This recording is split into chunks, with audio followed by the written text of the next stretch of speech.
Hello po mga kababayan, mga kaibigan, mga katokis at mga kapots. Kamusta po kayong lahat and welcome back dito po sa Simply Tokis Vlog. Tayo po ay magbibigay ng maiksing komento, opinyon at reaksyon sa mga mainit na usaping politika sa ating bansa. Muli, shout out po lahat sa inyo. May God bless us all. May God bless our country, the Philippines. May God bless and protect the Marcos administration from the forces of kampon ng kadiliman and their minions. So pag-usapan natin mga kababayan, ito na naman, may kumakalat na naman ng mga posting sa mga social media. Talaga naman, hindi na matwigilan ito na si Speaker Martin Romualdez ay patatalsikin ng palasyo. Ha? Totoo ba yan? At ganun din po, ito po ang nakakalungkot na balita. Ang number 1 budget taon-taon na aayon sa konstitusyon. Ha? Anong departamento ang may malaking budget taon-taon na nailalagay sa National Expenditure Program, sa General Appropriation Act? Ha? Yan po yan eh. Bago maging NAP, nagiging GAA. Ganon. Ha? Napipirmahan ng Pangulo. No? Siguro alam na alam nyo ano ang number 1 na department na pinopondohan ng malaki ng gobyerno. Ayon po yan sa konstitusyon. Walang iba kundi ang Department of Education. Pero sa laki ng budget, nakakapanlumo na malaman itong balita na ito. Milyong estudyante, junior high and senior high ay mga bobo, mga illiterate mga kababayan, no? Nakakahiya po. Nakakaawa ang kinasapitan ng mga ito, no? Biruin nyo, milyong estudyanteng mga Pilipino na mga junior high at mga senior high.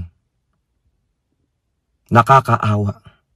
Ano ang ginawa ng mga department heads o past presidents, past administration dito? Kaya pala, itong si taing vice presidente ng Pilipinas na akala natin pagkagaling-galing ay nag-quit. Quitter. Kasi hindi niya po alam ang gagawin niya mga kababayan. Kaya bago siya tuluyang masisi, mag-quit na lang siya.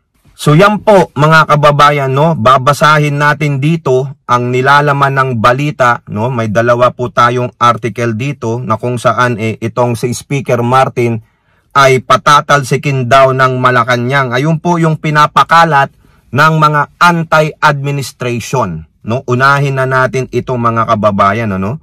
Kasi ayan po, dito po sa balita ng GMA News.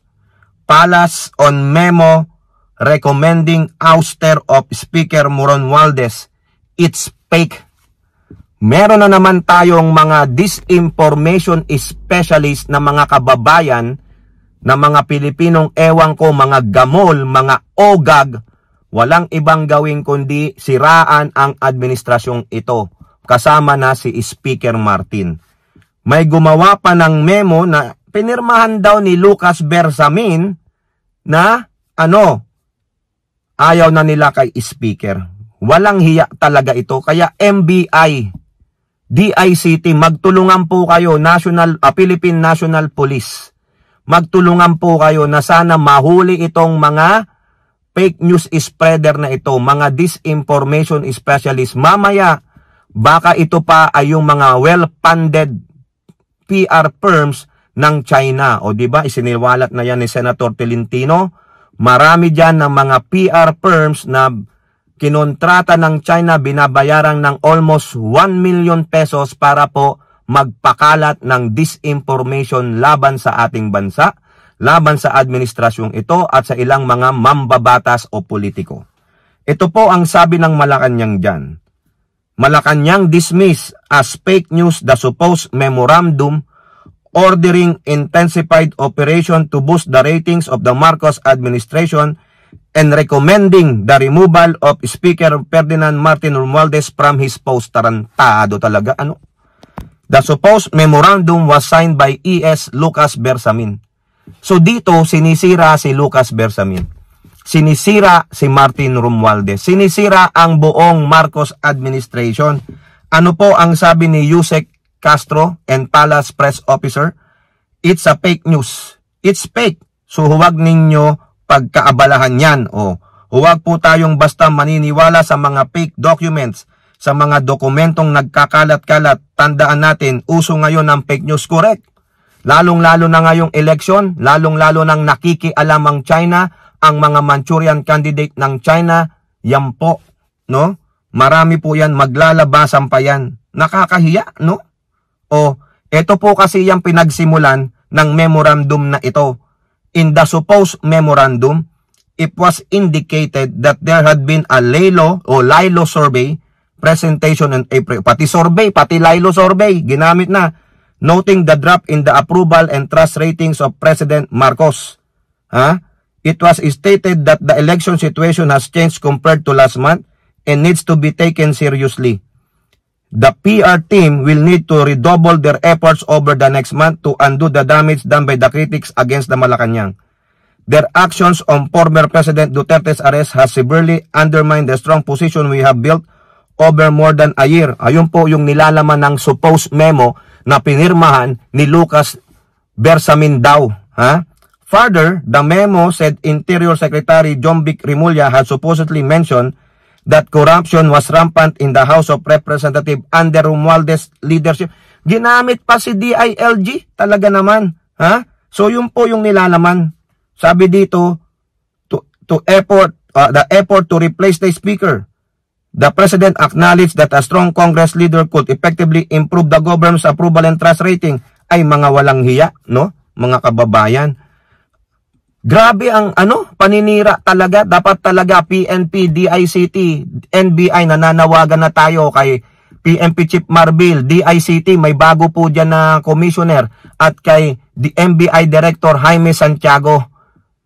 I-intensify nyo po yung effort ninyo na hulihin itong mga fake news spreader na to kasi wala pong ginagawa ang Meta. Walang ginagawa ang YouTube, ang Google, ang Facebook, wala po. Bakit ko nasabi? Nandiyan pa si Harry Roque, Nagkalat pa yung mga Duterte pages sa Facebook, ang X, baka wala tayong maasahan sa X, no? Nagkalat sila sa disinformation, malinformation, and misinformation.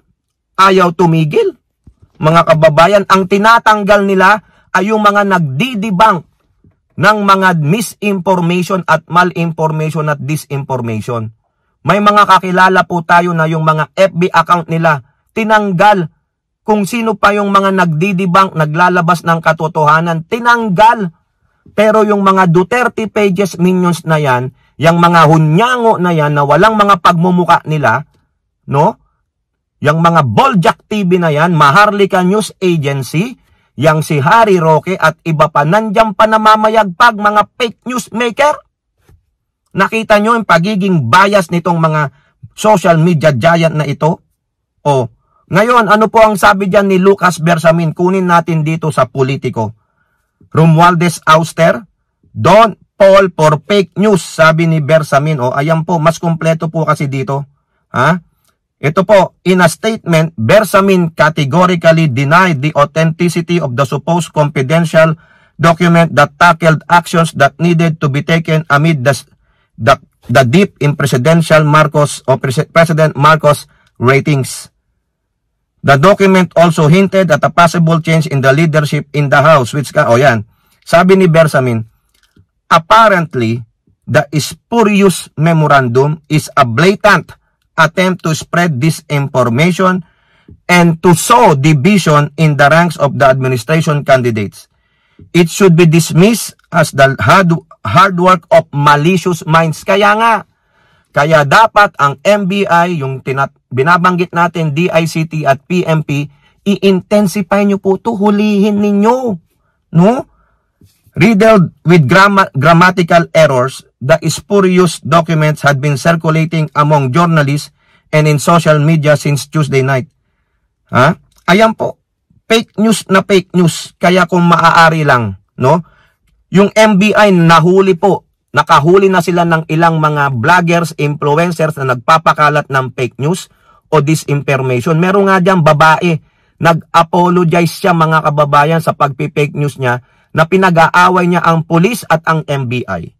Biruin nyo yan, hindi naman totoo. Pero ang sabi ng vlogger, hindi ko naman po alam na magkakaroon po na.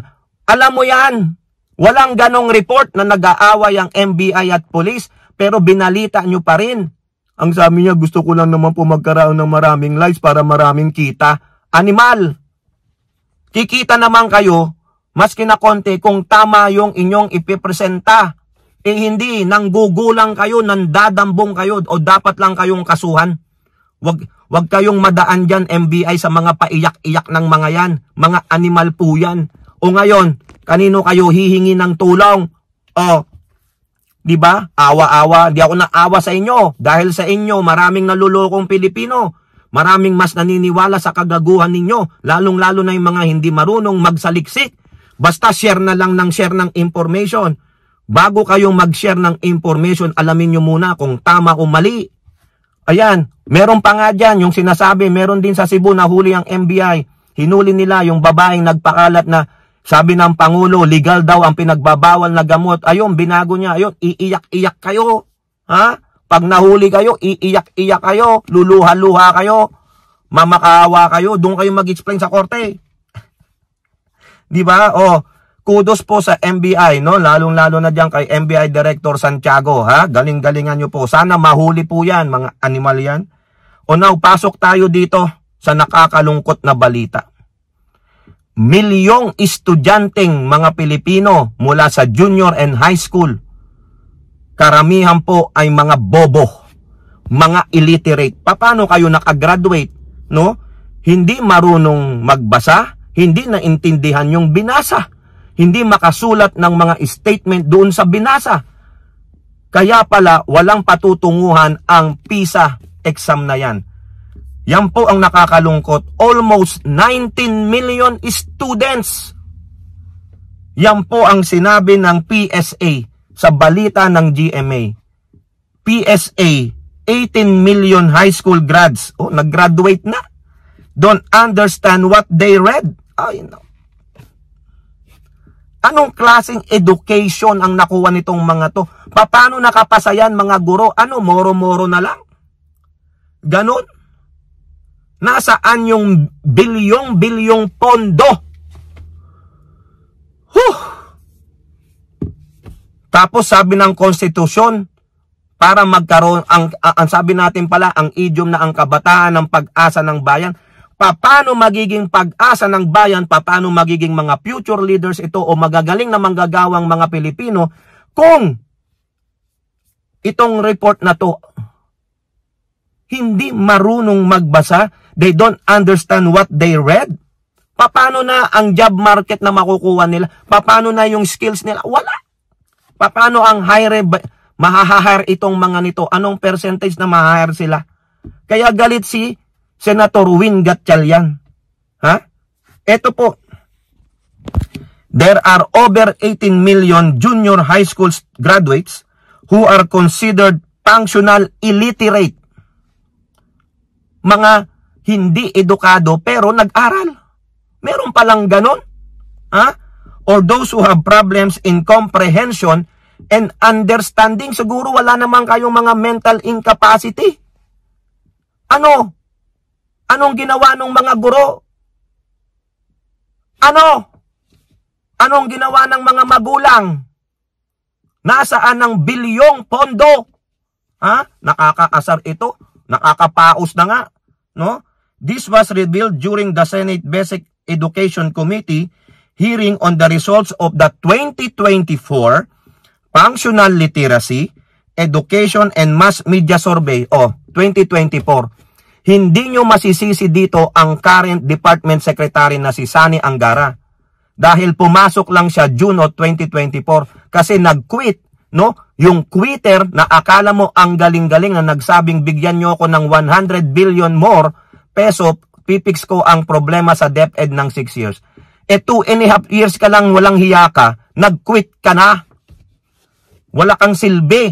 na DepEd Secretary si Sara Pusit, garapatang talangkang Anay Duterte Carpio. So biruin nyo mga kababayan, wala silang nagawa dito sa reading na ito. Di ba meron pa siyang Catch Up Friday? Pero useless.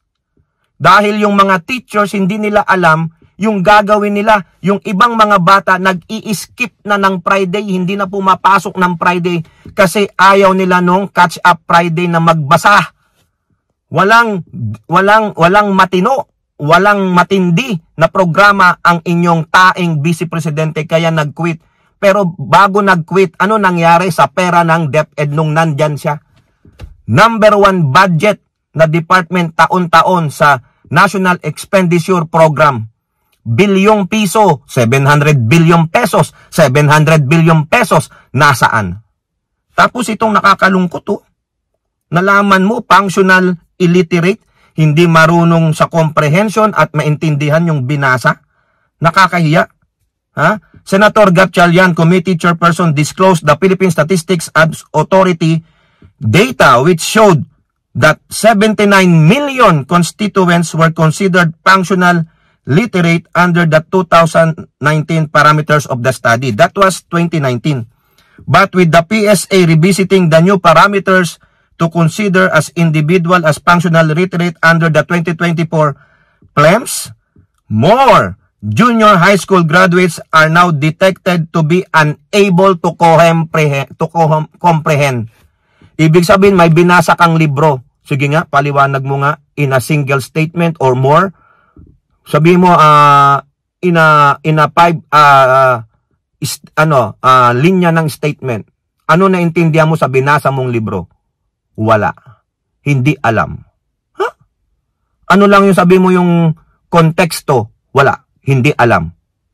Illiterate. Functional illiterate. Cannot comprehend, cannot understand what they read. Wow! Ha? Nakakahiya po mga kababayan. In the old definition, we have 79 million constituents who are considered functional literate. But in the current definition, which you remove high school and junior high school, the number of functional literacy or literate went down to 60 million. So that's the difference, about 18.9 million. So in other words, there are high school graduates and junior high school graduates who were in the old definition considered automatically as functional literate, but in the new definition, they did not pass the new definition of functional literacy. Wow! Kakahiya mga kababayan. Ito po kasi yung sa 2024 PLEMS. The PSA has revised the definition of functional literate. Ito, nirevise nila kumpara dun sa 2019. As someone who can read, write, compute, and comprehend.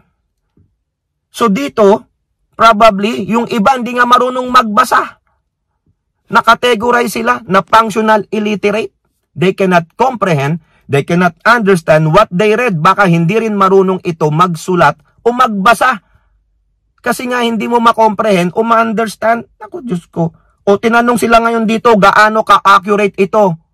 Itong inyong napag-aralan. Ano sabi? Accurate, sir. Sabi po yan ni PSA Assistant National Statistician Adrian Cerezo. We note that there are actually a significant number who are passing or graduating but are not really functional literate. Ubus. Nagga-graduate pero hindi functional literate. Kasi bakit? Kulang sa comprehension. Kulang sa understanding. Basta pinasa na lang. Ano klase yan? Ang mga kababayan. According to Cerezo, the 2024 PLEMS was conducted among 572,910 individuals taken from 177,656 sample households throughout the country. Gatchalian raised the concern that there were more than 18 million who were able to graduate in the basic education system despite not being able to comprehend. O sino may kasalanan? Bakit hindi inassess yan ng mga guro? Ano, pinasa na lang?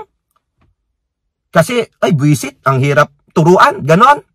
Walang tiyaga ang mga guro, ay may problema tayo. Senator Angara, yung mga guro din, tiyaga-tiyaga din. Kaya nga ang profession nyo talagang matyaga dapat. That's the problem of basic education.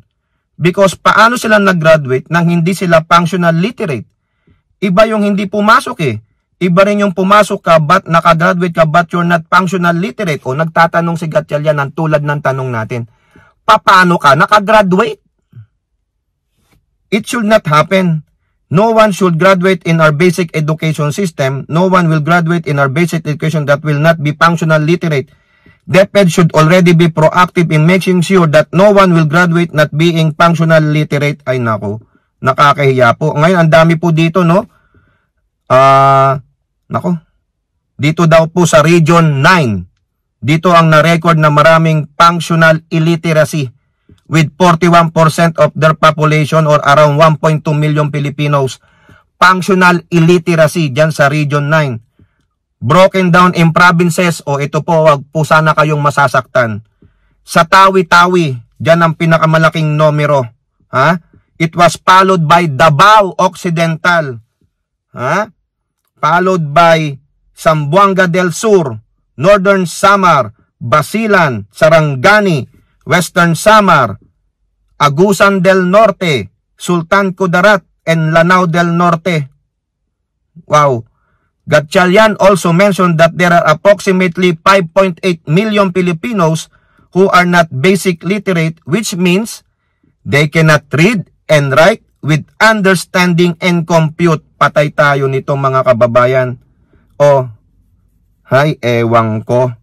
For basic literacy, the highest number was recorded in the BARM with 16% of their population or around 582,000 Filipinos that who are basically illiterate. Naku po, Diyos ko po.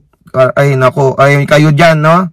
Kayo po dyan. Naku, ang haba po ng report na ito pero kinakailangan magdoble trabaho ang DepEd.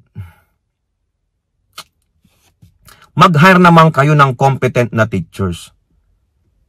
Kawawa ang estudyante kung wala nang makuhang tulong sa magulang, lalong-lalo na yung mga magulang din ay less fortunate sa education. Sinong aasahan ng bata? E di mga guro. E kung yung guro, wapakels, hindi marunong maging guro, hindi marunong magmahal sa mga estudyante, bahala na bukas, bahala kayo dyan. Future nyo naman yan, hindi sa akin. Kung selfish yung guro, kung tatamad-tamad. Di ba, DepEd Secretary Angara? I-fix mo yung problemang iniwan ni Pusit na ang alam lang ni Pusit ay kainin ang pondo ng bayan. Kayo ang number 1 sa budget. Malaking problema ang, nako, kinasasapitan ngayon ni Sani Angara. So hopefully, Sani Angara, meron pang 3 years. Ha? Ma-fix mo po sana yan. Sana itong PISA na sabi mo tapos na, gumanda naman tayo, maski na 1% or 1 or 2 spot umangat tayo. Achievement na yon. Pero ito, tugunan nyo ito. Functional illiterate. Hindi makasulat, hindi makabasa, hindi makakomprehend, hindi maintindihan kung ano yung binasa. Minsan hindi makakompute. Baka ang alam lang, tulad ni Pusit. Ha? 1 plus 1. Ganun. Akin yan. 1 plus 1, 11. O diba? O in 11 days. Ginastos ang CIF. O kayo po, ano pong inyong masasabi? Comment down below and don't forget to like and share. Hope to see you on the next videos. Bye-bye. God bless.